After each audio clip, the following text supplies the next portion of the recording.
it's me, Quashonda. Welcome back to my YouTube channel. Thanks again for coming in and watching yet another video. If you follow my social media platforms, I put up a flyer and said that I was going to make this video about reproductive health. So I am going to be a person of my word and do what I posted. So I want to give a disclaimer. I'm not a doctor. I'm not giving you any type of medical advice. But I do just want to educate you, inform you of all these things that we're going to talk about in this video that some women encounter with their reproductive health. And I just feel like it's important to share knowledge with one another.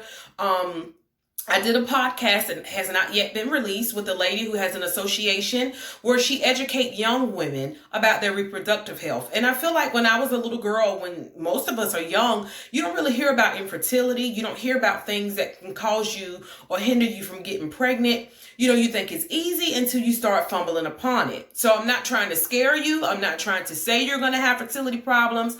I'm just trying to educate you so that you can know these types of things exist, okay? So first off, I just want to say, I want to encourage you to get your yearly checkups and your pap smears. It is very important to get those things done. If you're not one of those people that do it, I hope after you watch my video that you will find an OBGYN office or call your local OBGYN and set up an appointment to get a pap smear. It is so important to get your lady parts checked on a regular, to make sure you don't have any cancerous cells, to make sure you don't have a whole lot of crazy stuff going on. A lot of times when things are caught in an early stage, it can be, you know, you can be okay. So I just want you to be okay. So make sure that you're getting your yearly checkups and your pap smears and keeping an eye on all your lady parts once a year, okay? So I'm going to jump right in and start talking about birth control pills. So birth control pills is just, it's not foreign to anyone. Most of us are on some type of birth control, if not pills, some type of birth control. After my long fertility journey and just learning different things, I'm like anti-birth control. I like to say, non-hormonal birth control like IUDs and things like that are more safer. I feel like some of the hormones that were in birth controls caused my body to get off balance. Although my doctor said birth control had nothing to do with my, PCOS diagnosis, I just failed to believe it because as a child, I never had issues with anything. And then once I took birth control for a few years and got off, things were kind of crazy. So if you're going to get on birth control, if you're using birth control, try some type of non-hormonal birth control. I just feel like it's more healthy for us women. So I just wanted to throw that out there. So I'm going to start off just by talking about some conditions that some women encounter on their fertility journey as they get older. Just some things that the woman body can go through that will hinder fertility, okay? So PCOS is something that I dealt with, that I deal with still. PCOS is short for polycystic ovarian syndrome. So what it is, it's just basically your body is sending off more of a male hormone. And it is causing your ovaries not to produce as much of the correct hormone as it needs to produce. So PCOS can cause infertility because it can affect you ovulating.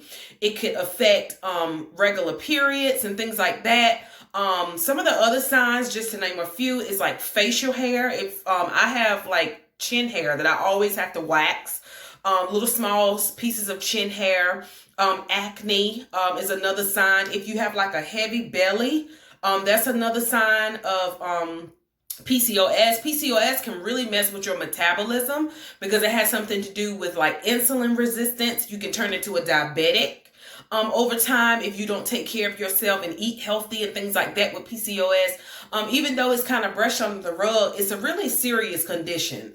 So if you have irregular periods, that's not normal. Every woman is supposed to have a regular period.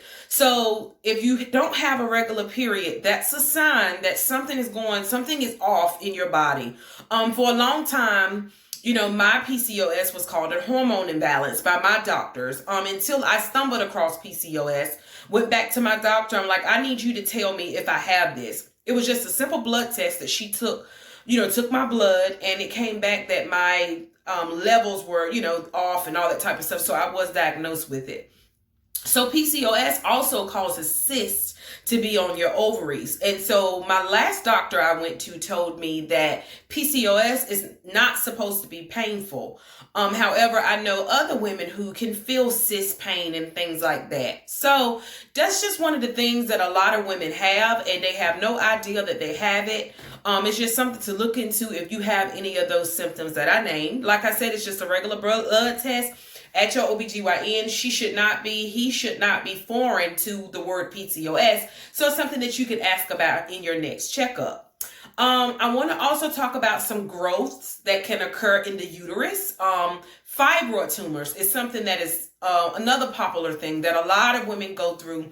I have not had issues with fibroids. I have a few people that are close to me who have had surgeries to have their entire wounds removed because of fibroids. Fibroids are serious. And I don't know a lot about them, but I know that, they do grow inside your uterus and things like that, and that they cause heavy bleeding, and they can be extremely painful. Even though most women who have them, they have those extreme symptoms and they know something is wrong, but there are a handful of women who don't have any symptoms. They do not know that they have fibroids until it's time to get pregnant, and they start trying to get pregnant and nothing is happening. They have tests and they find polyps and fibroids in women's uterus. So polyps is also another growth that grows inside the uterus that is similar to fibroids but way different. So those are just some uterine growths that I wanted to talk about. So you can get those things checked also at your doctor to make sure you don't have those things. Endometriosis is another condition where the lining of the tissues, the lining of the uterus tissues or whatever, grow on the outside of the uterus. I think I'm right. I'm not 100% sure about that. You can fact check me if you need to, but it can also be extremely painful. I believe that endometriosis can block a woman's fallopian tubes, if I'm not mistaken. So you want to make sure you get checked for endometriosis as well. That's another thing that can hinder your fertility.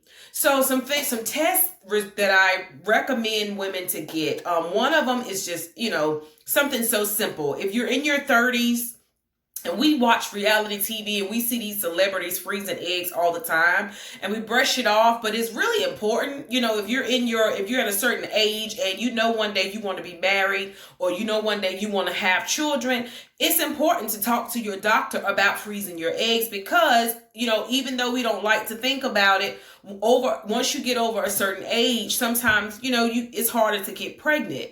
They have IVF and all these other types of things that you can do now, but, it's just, if you can help yourself out. But it's something called an AMH test. I do not know the word for the abbreviation, but it's where you get your egg count tested. They just basically draw your blood and you get it back in a couple of days, and it lets you know your egg count. So it's going to let you know if you have a high number of eggs or a low number of eggs. The older you get, of course, your egg number lowers. But you have some women that can be, which is sad, in their late 20s, early 30s, and their AMHs are very low. Some women just have that condition where they have terrible AMH levels and it is really, really hard to conceive. So that's something that I would just recommend is that you get your AMH levels checked so that you can just know where you stand with your egg count. If it is low, sometimes the doctors do recommend that you go ahead on and start your injections to take out the good ones to freeze them. So when you're ready to become a mom, then you can have that option available. Another test, I don't know if everybody can do this. I know that I did it twice actually. And it's a little painful, and I'm not even sure if you can request it if you're not going through fertility problems, but it's called an HSG test. It's a test where they shoot dye into your uterus, and then the dye fills up in your uterus, and then it fills up in your fallopian tube. So this test will let the doctor see if you have blockage in your fallopian tubes. It would also let them see the shape of your uterus to see if there's any extra growths or anything like that happening. I just feel like that's a test that's really important because it's a lot of things that can block your fallopian tubes. Your fallopian tubes can be filled up with fluid and you not even know it. So that's another test that you could get just to check on your fertility. Like I said, I'm not trying to scare you or anything like that, but I just want to inform you of these things that are available for you if you are in a risky age. I was 35 years old when I had my son. 35 years old, and people are having children older in life every year, and it's fine. Some folks get their careers out of the way.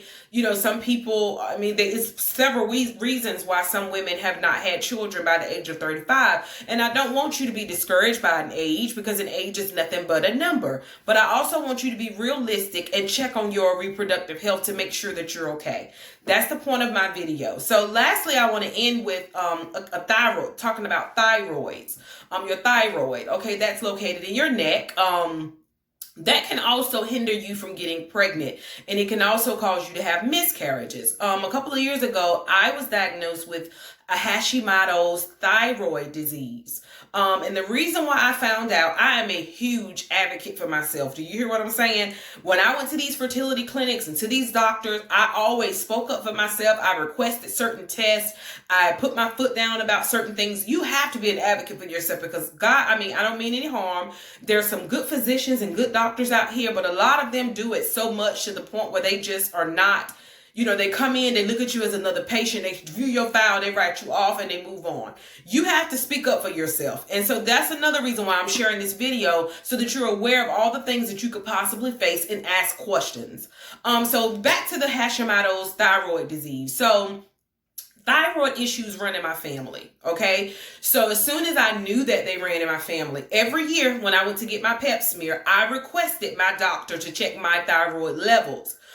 3 years in a row, they came back fine. That fourth year, my issue is where the issue started. My numbers were not right. So she sent me to a specialist, and the specialist started me on a small dose of levothyroxine. It's just a pill that I take every morning on an empty stomach. I can't eat or drink anything until 30 minutes after taking the pill. It's fixable, but you need to make sure that you catch it in time. Thyroid disease is serious. It affects a lot of stuff in your body. So if you're not one of those ones to get your thyroid checked, ask your doctor. I got mine checked at my regular OBGYN office. I just would request every year, could you check my thyroid? It runs in my family. I don't think I have issues with it, but could you just check it? And right when I got pregnant, I think I went to the doctor in November for my thyroid check, and my levels were perfect, and I ended up getting pregnant in January. So, thyroid issues can cause you not having a hard time to conceive, or when you get pregnant, it can fight off the baby and cause a miscarriage. It's really serious. So that's another thing that I would recommend for you to have checked.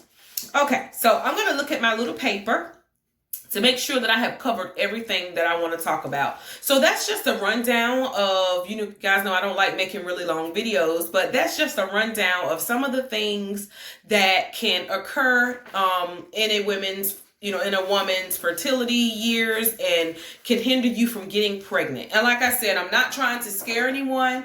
I'm just trying to inform you, because a lot of things I did not know until I embarked upon this journey, until I encountered them. And I just want to save you some stress.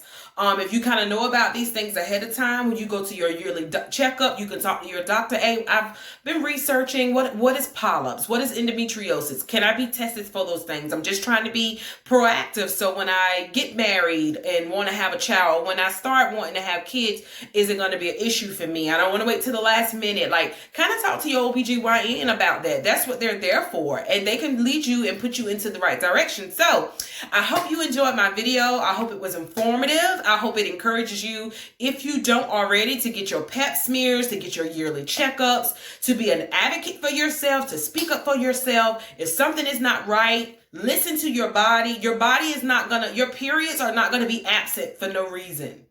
You're not going to be having all this excruciating pain and things like that for no reason. Your body is letting you know that something is going on, and you need to listen to it. Although it is scary to go to the doctor and get diagnoses and things like that, it is also important to kind of know what you're working with so that you can catch things in time. All right? So y'all have a good day, and I appreciate you for listening as always. Thank you.